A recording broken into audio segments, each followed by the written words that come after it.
Myself Rohini Badane welcomes you all.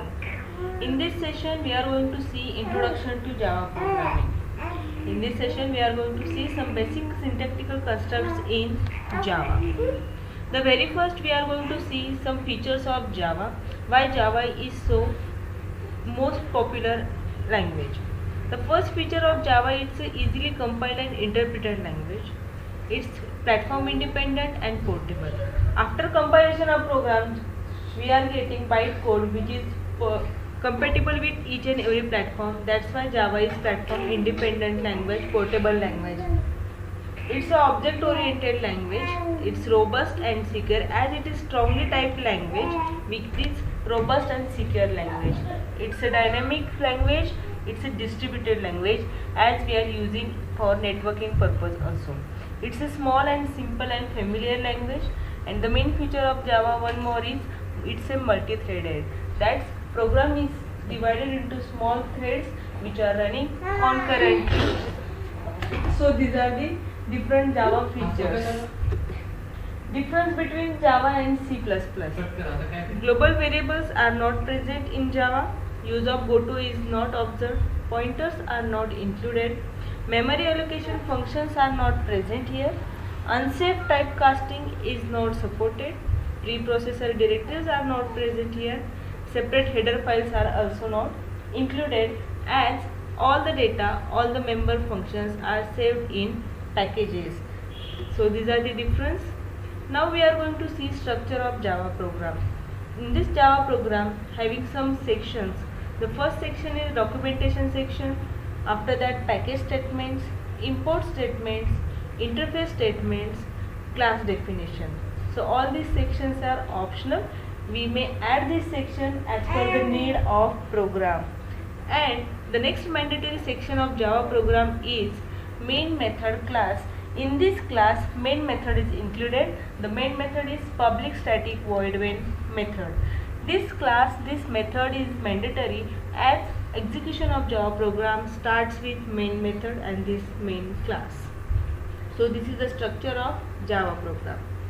Now we are going to see how this Java program is getting formed. Alphabets, digits, special symbols we are going to use.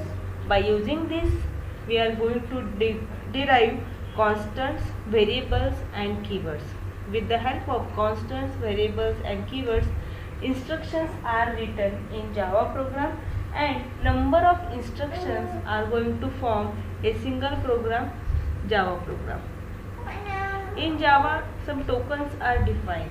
The tokens are keywords, identifiers, constants, separators and operators. So the first we are going to see keywords.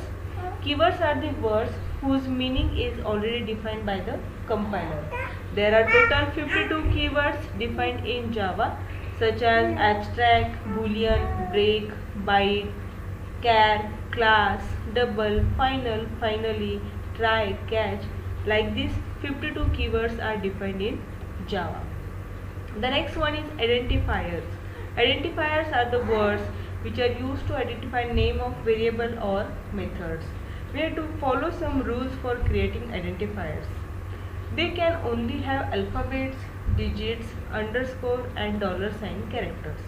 They must not begin with digit. Digit can be placed anywhere except starting position. Uppercase and lowercase letters are different as Java is strongly typed language or case sensitive language. Uppercase and lowercase letters are different. They can be of any length. They must not be the keywords. So these are the rules that we are going to use while creating the identifiers. Similarly, some naming conventions are also given while defining the identifiers. First convention we are going to follow is name of all public methods and instance variables start with the lowercase letter. For example, calculate, display.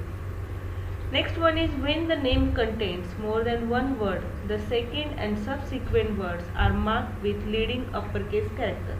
For example, find average. This find average having two names, two words, that is find and average, and the second word average having the first letter leading character is uppercase, that is capital A. So this is the way we can declare the name as find average, is leap year, grand total. The next one is all private and local variables use only lowercase letters combined with underscores. Birth underscore day, total, average underscore marks. The next one is all class and interface names starts with an uppercase letter and each subsequent letter of the word with uppercase letter. For example, hello Java, H is uppercase, J is uppercase. The next one is variables that represent constant values use all the uppercase letters and underscores between the words. For example, max underscore marks, value of pi, grade. These are like symbolic constants in C and C++. So these are the some naming convention rules for defining the identifiers. The next we are going to see the constants. The constants is an entity whose value never changes. Types of constants. There are three types of constant: numeric, character, boolean. There are two types of numeric constant, that is integer and real. Character constants are of two types, character and strings. Some backslash character constants are here. First one is /n is for new line, /t for tab, /b for backspace, /r for carriage return, // form field, /single quote, /double quote. So these are the escape sequences, character constants. Now we are going to see some separators. The first separator is parenthesis. Parenthesis used to contain list of parameters in method definition and invocation. It is also used for defining precedence in expressions, containing expressions in control statements, and surrounding cast types. The next separator is curly braces. It is used to contain the values of automatically initialized arrays, also used to define a block of code for classes, methods, and local scopes. The next separator is square brackets. Square brackets used to declare array types, also used for dereferencing array values. The next separator is semicolon. It is used terminating the statement.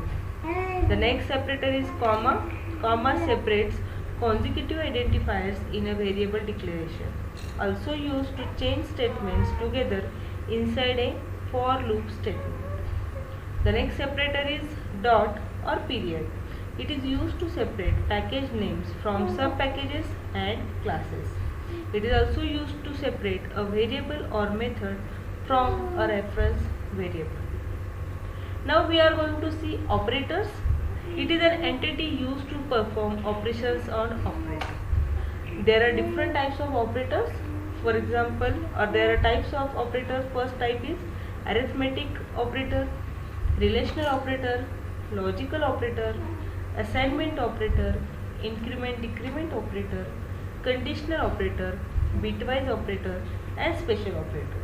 So all these are the operators in Java. So now in this session we have seen features of Java, difference between C++ and Java, Java tokens. In these Java tokens we have seen keywords, identifiers, separators, operators, like this. So in this session we will end up session here. Now we will meet in next session. Thank you.